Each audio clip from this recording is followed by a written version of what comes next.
Friends, आज हम बात करेंगे cardiac versus non cardiac chest pain, माने कि जो पेन आपके हार्ट की वजह से हो रहा है वर्सेस दूसरा पेन जो कि है तो आपकी छाती में बट हार्ट की वजह से या हार्ट में ब्लॉकेजेस की वजह से नहीं है।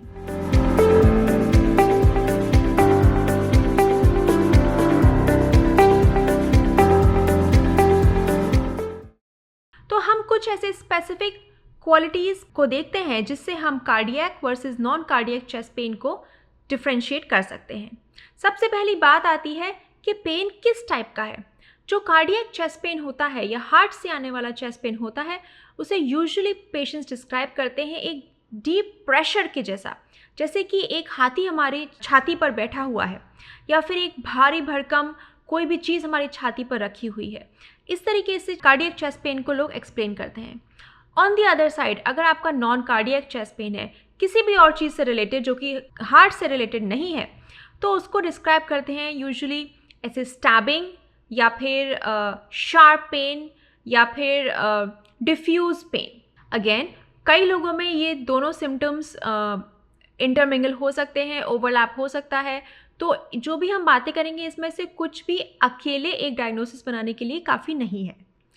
दूसरी बात आती है रेडिएशन की। आपका पेन कहाँ जाता है? जो हार्ट से रिलेटेड पेन होता है वो यूजुअली या तो आपके लेफ्ट आर्म में जा सकता है, राइट आर्म में जा सकता है, या फिर आपके नेक में, आपके जॉ में रेडिएट हो सकता है। कुछ लोगों में अपर बैक में बिटवीन द शोल्डर ब्लेड्स भी रेडिएट हो सकता है। जो आपका नॉन कार्डियक चेस्ट पेन होता है वो यूजुअली रेडिएट नहीं करता कहीं पे, माने कि लोकलाइज्ड ही रहता है। जैसे कि कोई मसल में इंजरी है या बोन में इंजरी है आपके लेफ्ट या right side of the chest में, तो वो पेन कहीं जाता नहीं है, वहीं का वहीं रहता है। आगे बात करते हैं रिप्रोड्यूसिबिलिटी की। रिप्रोड्यूसिबिलिटी माने कि जब भी आप चाहें कि आप पेन को वापस ला सकते हैं। फॉर एग्जाम्पल, अगर आपके एक पर्टिकुलर चेस्ट में एक पर्टिकुलर पॉइंट पर दर्द हो रहा है और अगर आप वहाँ पर अपनी उंगली से प्रेस करते हैं या दबाते हैं और अगर आपको वो पेन दोबारा होता है या बढ़ जाता है दबाने से, इसका मतलब कि वो हार्ट से रिलेटेड नहीं है। यूजुअली कोई भी आपको इंजरी हुई हो या मसल में कोई पुल हो गया हो, स्ट्रेन हो गया हो, या बोन में कोई माइन्यूट फ्रैक्चर हो गया हो, तभी उंगली से प्रेस करने पर पेन बढ़ता है। हार्ट का पेन यूजुअली उंगली से प्रेस करने पर नहीं बढ़ता। आगे हम बात करें कि किस कारण से हार्ट से रिलेटेड पेन रिलीफ होता है।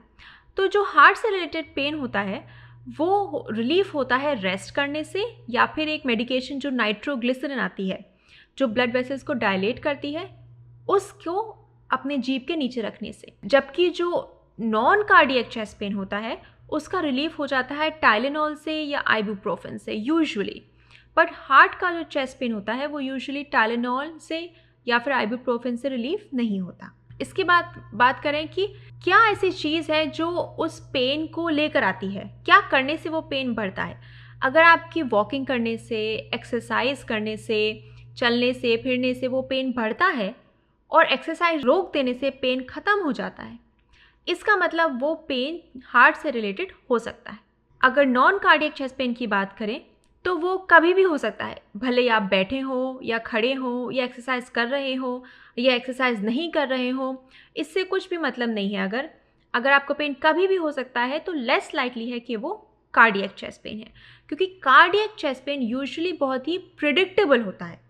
माने कि आपको पता चल जाएगा कि जैसे ही मैं इतना चलूँगा या इतना चलूँगी मेरे को चेस्ट पेन होगा और मेरे रुकने से वो चेस्ट पेन बंद हो जाएगा। इसका मतलब वो हार्ट से रिलेटेड चेस्ट पेन हो सकता है। आज हमने कुछ चीज़ें सीखी जिससे कि हम डिफ्रेंशिएट कर सकते हैं cardiac versus non cardiac chest pain को। अगर आपको पसंद आई तो लाइक करिए, और अगर आपको कुछ और क्वेश्चंस जानने हैं एक कार्डियोलॉजिस्ट से तो feel free to comment. Thank you.